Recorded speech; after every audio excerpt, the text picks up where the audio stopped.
Alianza Minerals, trading on the TSX Venture with the ticker ANZ, has a number of different projects in the Americas. Most promising to us, though, seems to be the Haldane silver project in the Yukon. Today, we talk to CEO Jason Weber about this and some other projects, and let him tell us what makes his company stand out from thousands of precious metals explorers out there. Welcome, Jason. Thank you very much. Nice to be here. Jason, for starters, please give us some background on yourself and the team so our audience gets to know who's behind Alianza. Yeah, so I'm a geologist. I've got over 25 years of experience in our business, starting as a consultant, working mostly in northern Canada and Alaska, but did some work in Central and in South America as well. And probably the bulk of my expertise has really been in early stage exploration, so generating new projects, new ideas. The earliest stages of prospecting and developing what could be potential new projects. Although I have worked a bit on some more advanced stage projects like the Whistler gold copper porphyry in Alaska, which we were drilling a resource on in the late 2009, 2010, 2011 sort of time frame. So that's me. I'm responsible for the day-to-day operations of the company. I'm backed by Rob Duncan, who is our Vice President of Exploration. Rob's a very, very strong geologist. Again, a lot of experience through a wide range of project styles and stages of advancement throughout North America. And Rob and I actually worked together say 10, 12 years ago with another prospect generator called Rimfire Minerals. Our chairman is Mark Brown. Mark runs a small, mostly resource-oriented fund here in Vancouver. He's been involved with startup mining and oil and gas companies for a long, long time. And probably his biggest claim to fame is Rare Element Resources, which he co-founded and got listed on the New York Stock Exchange. So we have a board that's consists of financial and more technical people, and a mining engineer and another geologist. So we have a really good sort of technical backdrop of the company, but also rounded out by some good financial people. So it's a very nice mix, and because our exploration and development stage project history kind of overlaps, we cover a good gamut of project styles through the industry. Okay. Well, certainly very important to not only have the GEO at the helm and everywhere else, but also have some people from the finance side of things. Thank you for that. So let's talk about Alianza then. Please explain the business model a bit. I think you're calling it a project generator, right? Yeah, and I think it's fair to call us a project generator. The only twist I'd add to that, though, is we really do believe in drilling or advancing a project ourselves as well.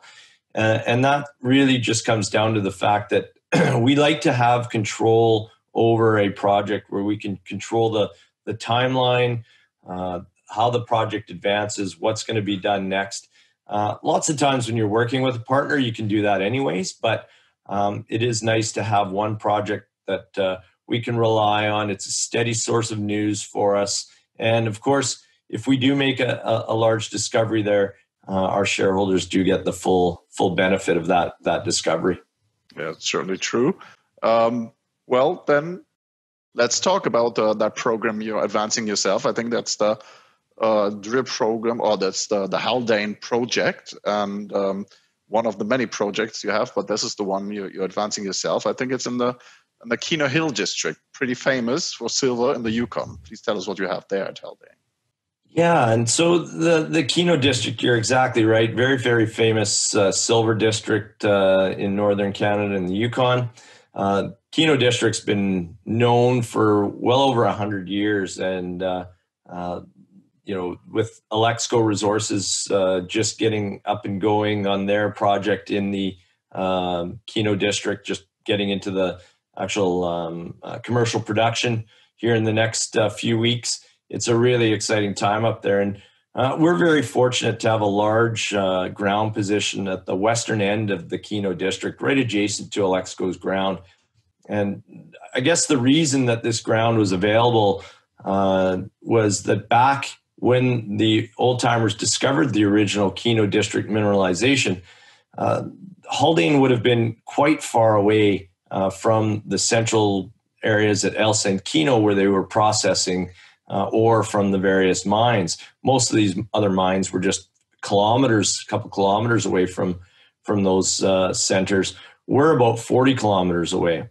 So if you can imagine in 1920, trying to haul ore down a windy road 40 kilometers from the backside of a mountain, it would have been something that the old timers would have just said, we've got lots to look for around Kino itself. And our project sat on the sidelines really until 2007, 2008, when another junior company came into the area and started targeting some of the Kino style veins that are at Mount Haldane. And it's in the same rocks, same style of mineralization. We're seeing high grade mineralization, much like they do at Kino itself.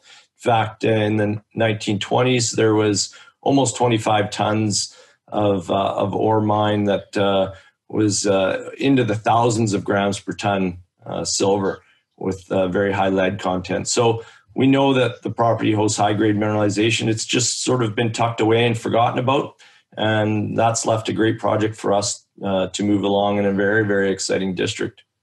Okay, very interesting.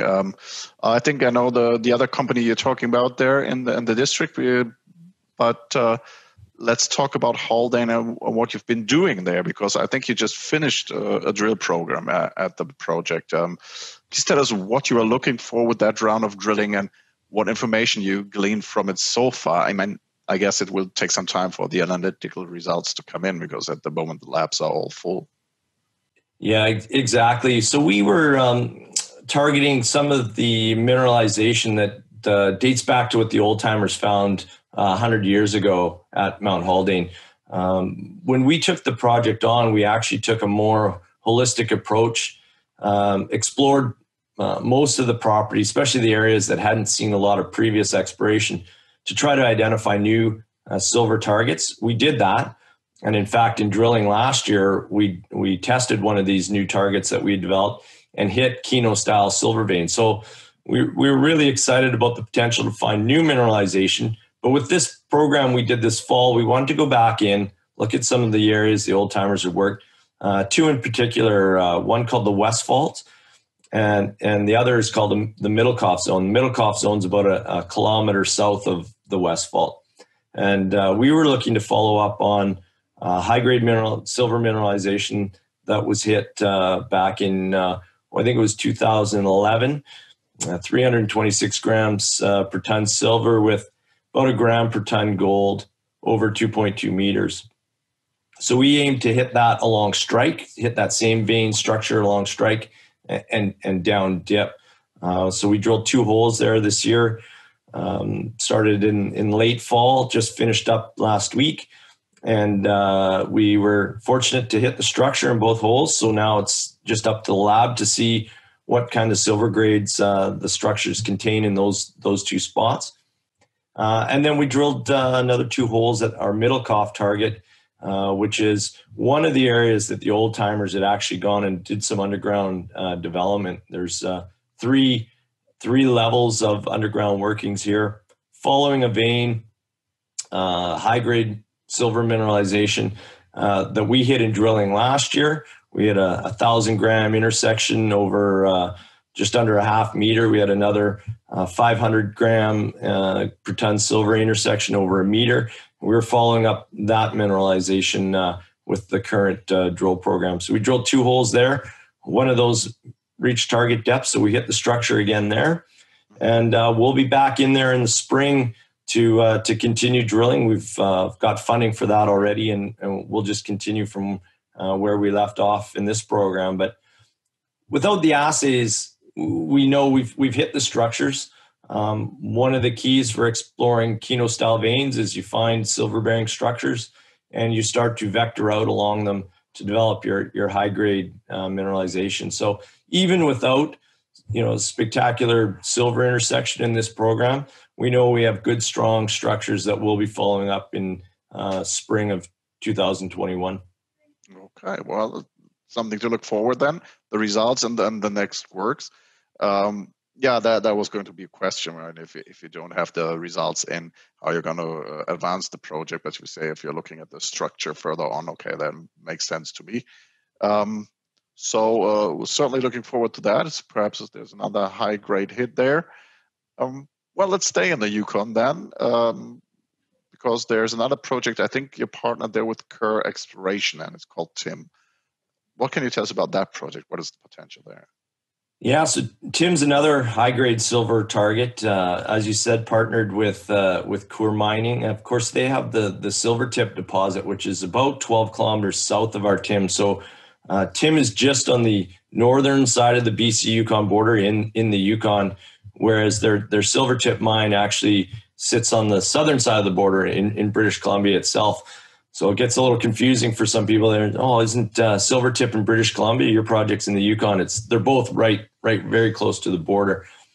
So we access the project through the Silvertip mine road.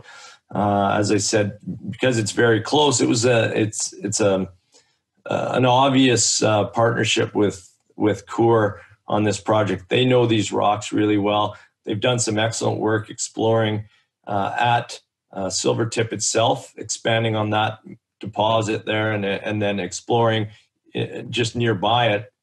So they're going to take that expertise over to TIM and try to find additional ore mineralization at TIM itself. There was the subject of some drilling and trenching programs back in the 1980s. They identified high-grade silver over meters in trenches. Never really got a good handle on what the orientation of the mineralization might be, but identified that in the right rocks there was this very nice high-grade silver. So with Coeur coming back, they're going to take what they know from the mine site and can apply it to our project. And of course, if they find something here, there's really very, very little startup. It would just be trucking ore from TIM, the 10 kilometers over to the mine site. It'd be a real easy startup. So we're very hopeful. The Coeur team is excited to get on the ground there. That'll happen in the spring. They'll be looking to define drill targets for a program, hopefully later in the summer of 2021. Okay, so this is silver again, very, very nice. Certainly a lot of people think that silver should do very well in 2021. We'll see how that rolls out. Well, let's talk about another project that you're working on with a prominent partner, being Hochschild Mining and the Hearthief project in Nevada. What were you looking for there, and why did Hochschild just recently terminate the option to earn into that project? Yeah, Hearthief was as you said, a partnership with Hochschild, and we were looking for sediment-hosted gold mineralization in southeastern Nevada. This part of Nevada isn't necessarily known for its sediment-hosted gold potential. However, we had found on surface low-grade gold mineralization associated with some alteration that was reminiscent of these types of deposits. So with Hochschild over the previous 2 years, we had done quite an extensive ground program identifying potential targets for drilling over a very wide area. And we drilled 10 holes there this summer to test for some higher grade gold. Unfortunately, we hit lots of alteration, low-grade gold mineralization, but nothing that was going to be of the grade or tenor that Hochschild needs to see to continue with the project. So we weren't surprised that they returned the project back to us. They have a a fairly strict set of criteria for advancing projects. And when we didn't hit on the drill holes we did this year, even though there's other targets left to drill, those targets themselves don't meet Hochschild's criteria. So it wasn't a surprise for us for the project to come back. But we really enjoyed working with Hochschild. We have an excellent relationship and work well with their team. We hope that in the future we'll be able to do another partnership with them on another project, maybe in Nevada as well. Okay, interesting. So, well, of course, when the bigger the company, the stricter the criteria, or the higher the bar is set to reach those criteria. What about going after it yourself then? Are you going to look further at the Hot Thief project, or put that on the back burner for now? I think what we'll do is spend this winter taking the data that we acquired this summer in the drilling and really taking a hard look at what targets are remaining and maybe just adjusting our targeting criteria. And then I think we'll look to bring another partner in to test those targets. Likely a junior company would be a suitable partner at this point. I think somebody who's willing to take a bit of a risk, but if they do hit on one of these holes, it could be very valuable. So I think we'll work on that, but I don't see us doing that work ourselves. And it's not so much because of the property. I think it's just because we're going to be stretched working on our other projects. I don't think we'll have the capacity to work that one ourselves. Okay, well, makes sense. So interesting as it may be, and there's a lot of other stuff we could talk about, but we cannot talk about all the properties Alianza holds. So I take your pick. Please give us a short overview of maybe one other project that you think is especially promising.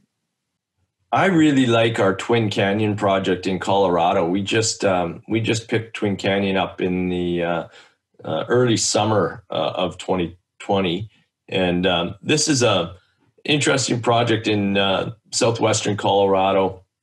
It's actually on the margins of an oil basin. So this is an area known more for its oil production than it is for gold mineralization. Although not far from us, there is a copper gold porphyry prospect.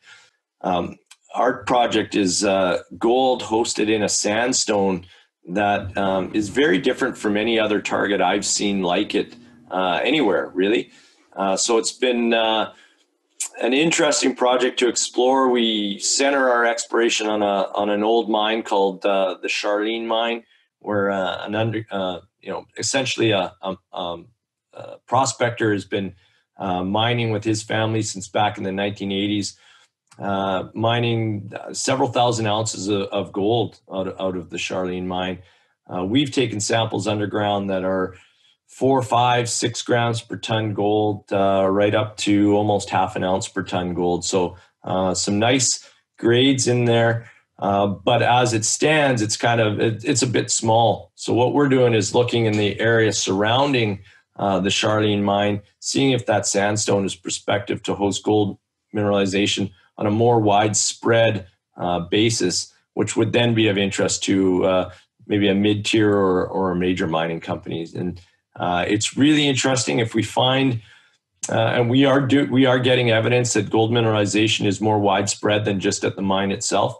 So it's kind of opening up a new area for gold exploration, a bit of a different style of gold mineralization that not many geologists would have explored for. So it's a really fun project to be working on, and we're just in the process of applying for a permit to drill in 2021, and we would look to do that with a partner probably later in the season next year.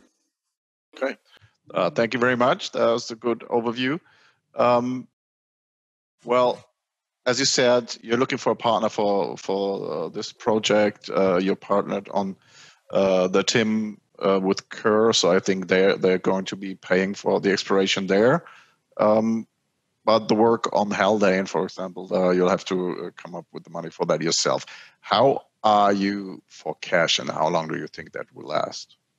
Yeah, so we've got funding for the Haldane drill program to finish the next phase of drilling, which we think is going to be sort of in the neighborhood of 6 to 8 drill holes. That'll start in the spring when we can get in there. That project is fully funded then. And then we have enough cash resources on hand to carry us through 2021. Even with some of the smaller programs we look to execute to start defining drill programs and some of our other projects, we should be good through until the following year as far as funding. Okay, that's good to know. And you don't have to necessarily have to go back to the market soon. You never know, if you have something spectacular, you might want to speed things up and need more cash for that. But I think in that case, people would understand. So let's sum it up. In your personal opinion, why should investors take a closer look at the company right now? I mean, stock already more than doubled, I think, from the beginning of this year. Yeah, I think even with the movement we've had on our share price this year, I think that there's still lots of upside with a company like ours, and that really comes from the fact that we could be making a discovery at Haldane, or it could be on one of the other projects next year that we'll be drilling with partners.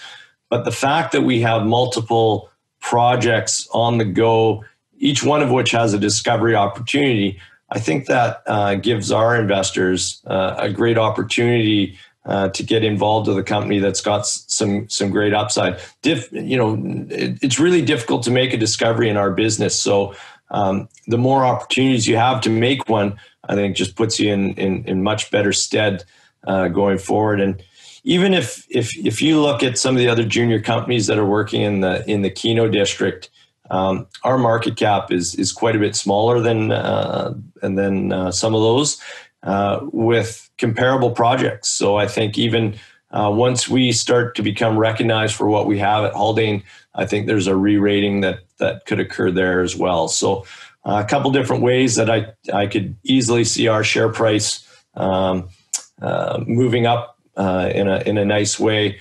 over the next year. Okay.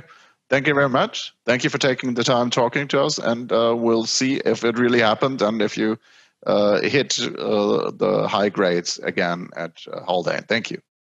Thanks very much. My pleasure.